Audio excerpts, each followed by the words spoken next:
नहमदुहु व नुसल्ली अला रसूलिहिल करीम अम्मा बाद फ़ाऊज़ु बिल्लाहि मिनश शैतानिर रजीम बिस्मिल्लाहिर रहमानिर रहीम। अस्सलामु अलैकुम डियर व्यूअर्स, आपके फेवरेट इस्लामिक इंफॉर्मेटिव चैनल से मैं हूं शब्बीर अहमद।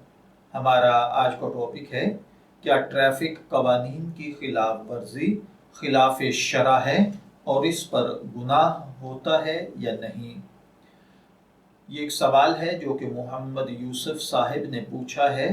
वो कहते हैं कि आम तौर पर देखा गया है कि लोग शहर में सड़क की उल्टी साइड पर गाड़ी या बाइक चला रहे होते हैं। इस तरह न सिर्फ वो अपनी बल्कि अपने ख़ानदान वालों की ज़िंदगियों को भी ख़तरे में डालते हैं, बल्कि सड़क इस्तेमाल करने वाले दीगर दूसरे अफराद भी ख़तरे में डलते हैं। काफ़ी लोग इस तरह जान से भी हाथ धो बैठे हैं। क्या ऐसा गाड़ी चलाने के बारे में कोई शरई हुक्म है या नहीं।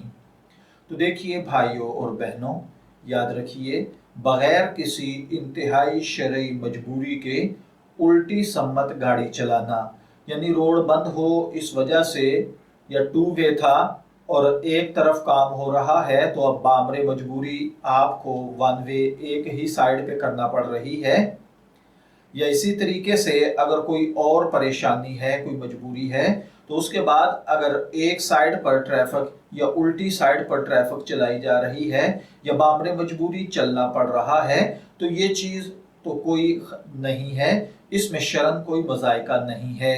लेकिन ट्रैफिक कवानीन की खिलाफ वर्जी, जानबूझकर अपनी और दूसरों की जानों को खतरे में डालना या जानबूझकर सड़क की उल्टी साइड पर चलना जिससे लोगों को तकलीफ होती हो या फिर खुद आपकी अपनी जान को खतरा हो, ये सब कुछ नाजायज़ है और गुनाह है। ऐसे गलत आमाल से बचना चाहिए। मैं दुआगो हूँ कि अल्लाह ताला हमें इन बातों को समझकर इनके मुताबिक अमल करने की तौफीक अता फरमाए। शब्बीर अहमद को इजाज़त दीजिए, फिर हाजिर होंगे किसी नए टॉपिक के साथ। तब तक के लिए अल्लाह हाफिज़।